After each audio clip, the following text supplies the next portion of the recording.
Hello ಎಲ್ರಿಗೂ ಹೇಗಿದ್ದೀರಾ? ನಾವಂತೂ ತುಂಬ ಚೆನ್ನಾಗಿದ್ದೀವಿ. ಈಗ ಟೈಮ್ ಬಂದುಬಿಟ್ಟು 10 ಗಂಟೆ ಆಗಿತ್ತು. ಈಗ ಲಾಗ್ನ ಶುರು ಮಾಡಿದ್ದೀನಿ. ನಮ್ಮಪ್ಪ ಅವರು ಗದ್ದೆ ಅಂದರೆ ಇದು ಭತ್ತ ಬೆಳೆದಿದ್ರಲ್ಲ, ಸೊ ಅದು ನಾನು ನಾಟಿ ಪೈರು ಮಾಡಬೇಕಾದ್ರೆ ಎಲ್ಲ ನಾನು ವೀಡಿಯೋ ಶೇರ್ ಮಾಡ್ಕೊಂಡಿದ್ದೆ. ಅದು ಸ್ವಲ್ಪ ಬೆಳೆ ಬಂದಿಲ್ಲ ಇವರಿಗೆ, ಅದಕ್ಕೋಸ್ಕರ ಸ್ವಲ್ಪ ಹುಲ್ಲಿತ್ತು, ಅದು ಹಸುಗಳಿಗಾದರೂ ಆಗುತ್ತೆ ಅಂತ ಹೇಳ್ಬಿಟ್ಟು ಹೊಡ್ಕೊಂಡು ಬರೋಕ್ಕೆ ಅಂತಂದು ಟ್ರ್ಯಾಕ್ಟ್ರನ್ನ ಕರ್ಕೊಂಡು ಹೋಗಿದ್ರು. ಅದನ್ನು ಹಾಕ್ಕೊಂಡು ಬರ್ತಾ ಇದ್ರಲ್ಲ, ಸೊ ಅದಕ್ಕೆ ನಾನು ಇಲ್ಲೇ ಸ್ವಲ್ಪ ವೀಡಿಯೋನ ಕವರ್ ಮಾಡ್ಕೊಂಡೆ, ಹಾಗೆ ನಿಮ್ಮ ಜೊತೆ ಶೇರ್ ಮಾಡ್ಕೊಳ್ಳೋಣ ಅಂತ. ಅದನ್ನು ಕೆಡವಕ್ಕೆ ಅಂತಂದು ಹೇಳ್ಬಿಟ್ಟು ಅವರು ಫುಲ್ಲು ಸಾಹಸ ಪಡ್ತಾಯಿದ್ರು. ಯಾಕಂದರೆ ಒಂದು ಕಡೆ ನೆಲ್ಲೆಲ್ಲ ಕೆದರಿದ್ದಾರೆ, ಇನ್ನೊಂದು ಕಡೆ ಈ ಕಡೆ ಸಪ್ಪೆ ಎಲ್ಲ ಇದೆ. ಇನ್ನೊಂದು ಚೂರು ಸ್ವಲ್ಪ ಜಾಗ ಇತ್ತು, ಅದರಲ್ಲೇ ಇದು ಬೆಳೆಸ್ಬೇಕು ಅದೆಲ್ಲ ಹುಲ್ಲು. ಹಾಗೆ ಹೊಸಬ್ರು ಯಾರಾದರೂ ನೋಡ್ತಾ ಇದ್ದರೆ ಪ್ಲೀಸ್ ಸಬ್ಸ್ಕ್ರೈಬ್ ಮಾಡ್ಕೊಳ್ಳಿ. ವಿಡಿಯೋ ಇಷ್ಟ ಆದರೆ ಒಂದು ಲೈಕ್ ಮಾಡಿ, ಹಾಗೆ ಶೇರ್ ಮಾಡಿ ನಿಮ್ಮ ಫ್ರೆಂಡ್ಸ್ ಆ್ಯಂಡ್ ಫ್ಯಾಮಿಲಿ ಮೆಂಬರ್ಸ್ಗೆಲ್ಲ, ಅವರು ನೋಡಿಬಿಟ್ಟು ನಾನು ವೀಡಿಯೋಸ್ಗೆ ಸಪೋರ್ಟ್ ಮಾಡಲಿ ಅಂತ ಕೇಳ್ಕೊಳ್ತಾ ಇದ್ದೀನಿ. ಒಂದೇ ಒಂದು ಲೈಕ್ ಮಾಡೋದು ಮಾತ್ರ ಮರಿಬೇಡಿ ವಿಡಿಯೋಗೆ.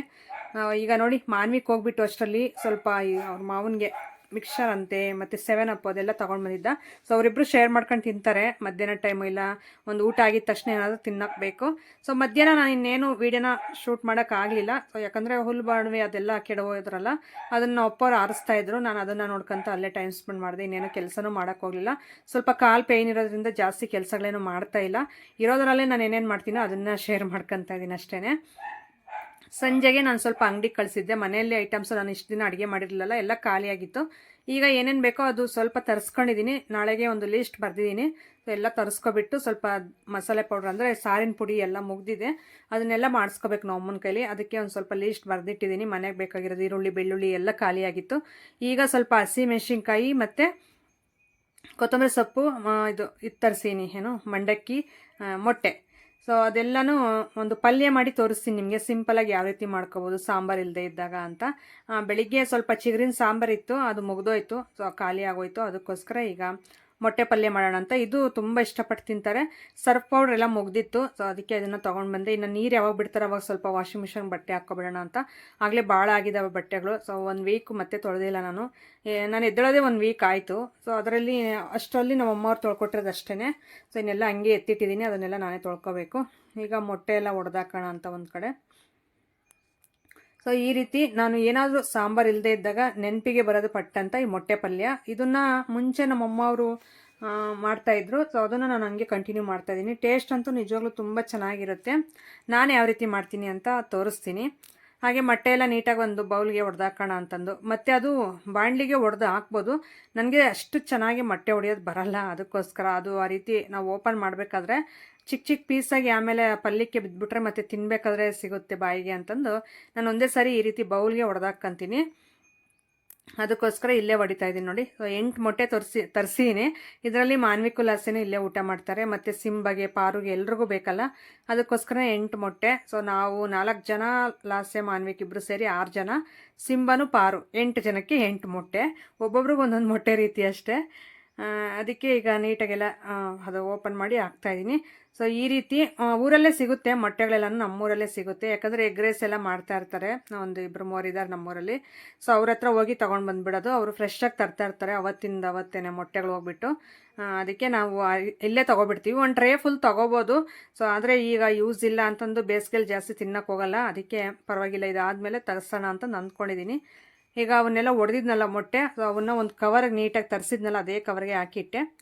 ಈಗ ಹಸಿಮೆಣ್ಸಿನ್ಕಾಯಿ ಇತ್ತಲ್ಲ, ಸೊ ಅದನ್ನೆಲ್ಲ ನೀಟಾಗಿ ಸೋಸಿಟ್ಕೊಂಡೆ ಎಷ್ಟೊತ್ತೂ. ಅವನ್ನ ಒಂದು ಬಾಕ್ಸ್ಗೆ ಹಾಕ್ಬಿಟ್ಟು ಒಂದು ಟ್ರೇಗೆ ಇದಕ್ಕಿಡಬೇಕು, ಫ್ರಿಡ್ಜ್ಗೆ. ಈ ರೀತಿ ಇಡೋದ್ರಿಂದ ಭಾಳ ದಿನ ಸೇಫಾಗಿರುತ್ತೆ. ಬೇಗ ಅಳಿಸೋಗೋದಾಗಿರ್ಬೋದು, ಕೊಳ್ತೋಗೋದು ಅಂತಾರಲ್ಲ, ಸೊ ಆ ರೀತಿ ಆಗಲ್ಲ, ವೇಸ್ಟ್ ಆಗಲ್ಲ, ಚೆನ್ನಾಗಿರ್ತವೆ ಎಷ್ಟು ದಿನ ಆದ್ರೂ. ಈ ರೀತಿ ಒಂದು ಕಂಟೈನರ್ಗೆ ಹಾಕ್ಬಿಟ್ಟು ಇಟ್ಬಿಟ್ರೆ ಭಾಳ ಚೆನ್ನಾಗಿರುತ್ತೆ ಫ್ರಿಡ್ಜಲ್ಲಿ. ಹಾಗೆ ಕೊತ್ತಂಬರಿ ಸೊಪ್ಪು ಸ್ವಲ್ಪ ಪಲ್ಯಕ್ಕೆ ಬೇಕು, ಅದಕ್ಕೆ ಆ ರೀತಿ ನೀಟಾಗಿ ಎತ್ತಿಟ್ಕೊತಾ ಇದ್ದೀನಿ. ಸೈಡ್ಗೆ ಎಷ್ಟು ಬೇಕು ಅಷ್ಟು ಇಟ್ಕೊಂಡು ಉಳಿಕೆ ಆಗಿರೋದಕ್ಕೆ ಇನ್ನೊಂದು ಕಂಟೈನರ್ ಹುಡುಕ್ತಾ ಇದ್ದೆ, ಫ್ರಿಡ್ಜಲ್ಲಿ ಇಟ್ಟಿದ್ದೀನೋ ಎಲ್ಲಿಟ್ಟಿದ್ದೀನೋ ಅಂತ. ಈ ಮಧ್ಯೆ ಸ್ವಲ್ಪ ಮರು ಜಾಸ್ತಿ ಆಗಿದೆ ವೀಡಿಯೋಸಿಂದ, ನನಗೆ ಮನೆ ಕೆಲಸದಿಂದ, ಅದರಲ್ಲಿ ಕಾಲ್ ಪೇನಿಂದ ಸ್ವಲ್ಪ ಮೆಮೊರಿ ಲಾಸ್ ಅಂತಂದೇ ಹೇಳ್ಬೋದು, ಆ ರೀತಿ ಆಗಿದೆ. ಎಲ್ಲೋ ಇಡ್ತೀನಿ ಎಲ್ಲೋ ಹುಡುಕ್ತಿರ್ತೀನಿ. ಹಾಗೆ ಈಗ ಬಾಕ್ಸ್ ಎಲ್ಲಿಟ್ಟಿದ್ದೀನಿ ಅಂತ ನೋಡ್ತಾ ಇದ್ದರೆ ಮೇಲೆ ತಟ್ಟೆ ಸ್ಟ್ಯಾಂಡ್ ಮೇಲೆ ಇಟ್ಟಿದ್ದೀನಿ ನೋಡಿ ಅದು. ಈಗ ಅದಕ್ಕೆ ಸ್ವಲ್ಪ ಈ ಕೊತ್ತಂಬರಿ ಸೊಪ್ಪು, ಇದೊಂದು ಟಿಪ್ ಅಂತಂದೇ ಹೇಳ್ಬೋದು. ನಾವು ಕವರಲ್ಲಾಗಿರ್ಬೋದು, ಇಲ್ಲ ಹಾಗೆ ಇಟ್ಟರೆ ಅದೊಂಥರ ಆಗುತ್ತೆ.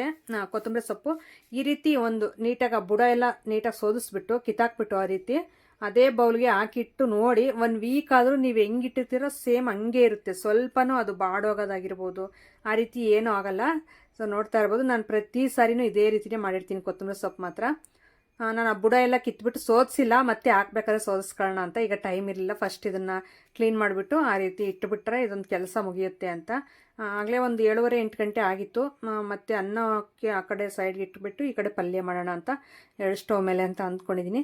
ನೋಡಿ ಆ ರೀತಿ ಇಟ್ಬಿಟ್ರೆ ಈಗ ಅದು ಮತ್ತೆ ನಾನು ಒಂದು 4 ಡೇಸ್ ಬಿಟ್ಟು ಓಪನ್ ಮಾಡಿದ್ರೆ ಸೇಮ್ ಅದೇ ರೀತಿಯೇ ಇರುತ್ತೆ. ಸ್ವಲ್ಪನೂ ಬಾಡೋದಾಗಿರ್ಬೋದು, ಆ ರೀತಿ ಏನೂ ಆಗಲ್ಲ. ಅದಕ್ಕೋಸ್ಕರ ನಾನು ಪ್ರತಿ ಸಾರಿನೂ ಇದೇ ರೀತಿ ಮಾಡ್ತೀನಿ.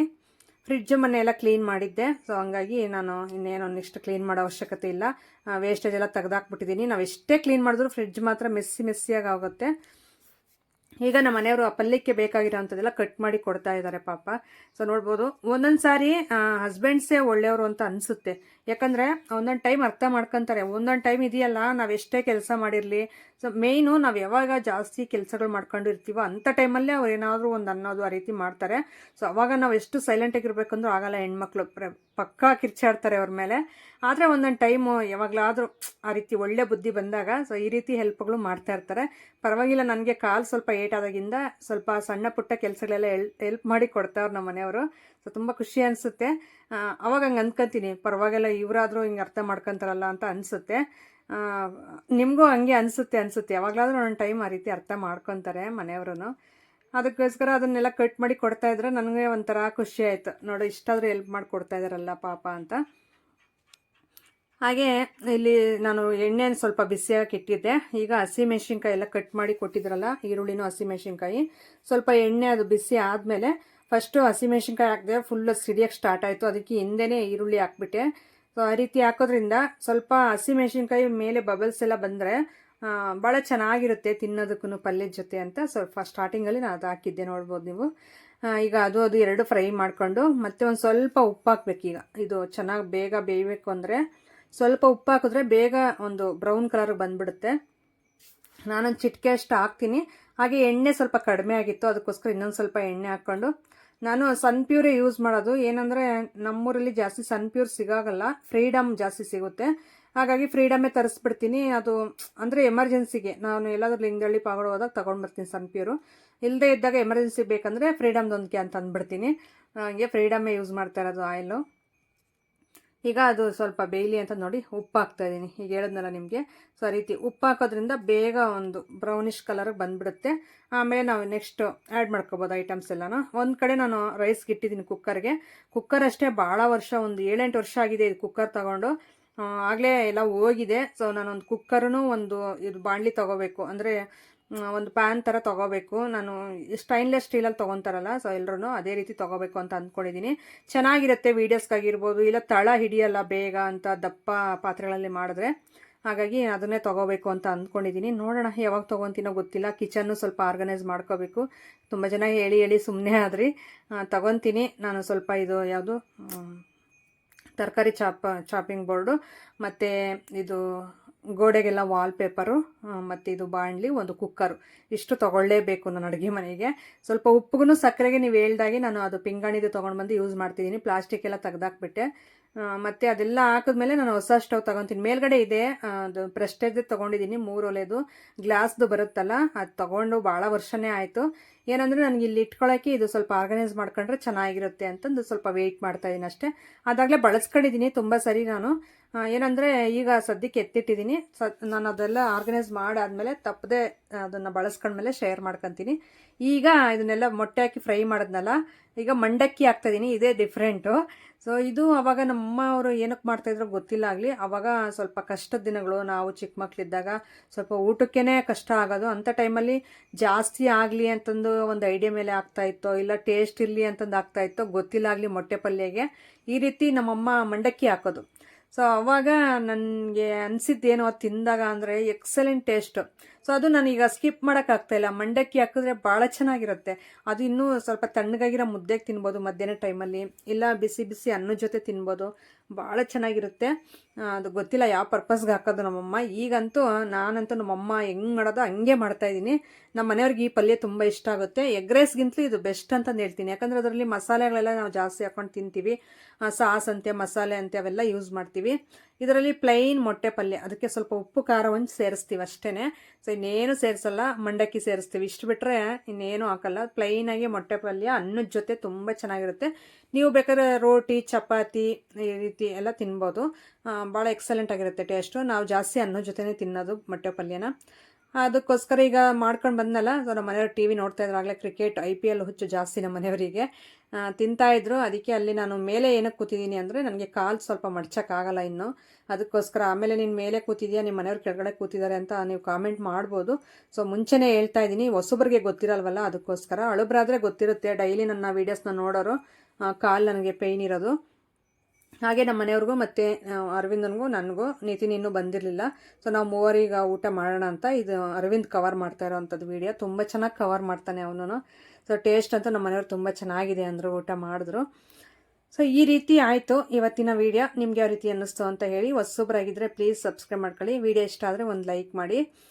ಈ ವಿಡಿಯೋ ಬಗ್ಗೆ ನಿಮ್ಗೇನು ಅನ್ನಿಸ್ತು ಅಂತಂದೇಳಿ ನನಗೆ ಕಾಮೆಂಟ್ ಸೆಕ್ಷನಲ್ಲಿ ತಿಳಿಸಿ. ತಪ್ಪದೆ ನಿಮ್ಮ ಕಾಮೆಂಟ್ಸ್ಗೆಲ್ಲ ರಿಪ್ಲೈ ಮಾಡ್ತೀನಿ.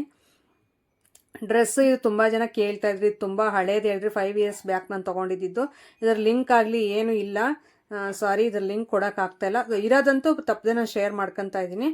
ಸೊ ಇಲ್ಲದೆ ಇರೋದೇ ನನಗೆ ಕೊಡೋಕ್ಕಾಗ್ತಾಯಿಲ್ಲ, ಅದಕ್ಕೋಸ್ಕರ ಬೇಜಾರು ಮಾಡ್ಕೋಬೇಡಿ. ಸೊ ಲಿಂಕ್ ಕೇಳಿದ್ರೆ ಕೊಡಲ್ಲ ಅಂತ. ಈ ಟಾಪು ತುಂಬ ಜನ ಇಷ್ಟಪಡ್ತೀರಾ, ಅದಕ್ಕೋಸ್ಕರ ಹೇಳಿದೆ. ಓಕೆ ಫ್ರೆಂಡ್ಸ್, ಸಿಗೋಣ ನಾಳೆ ಒಂದು ಒಳ್ಳೆ ವ್ಲಾಗ್ ಮುಖಾಂತರ. ಥ್ಯಾಂಕ್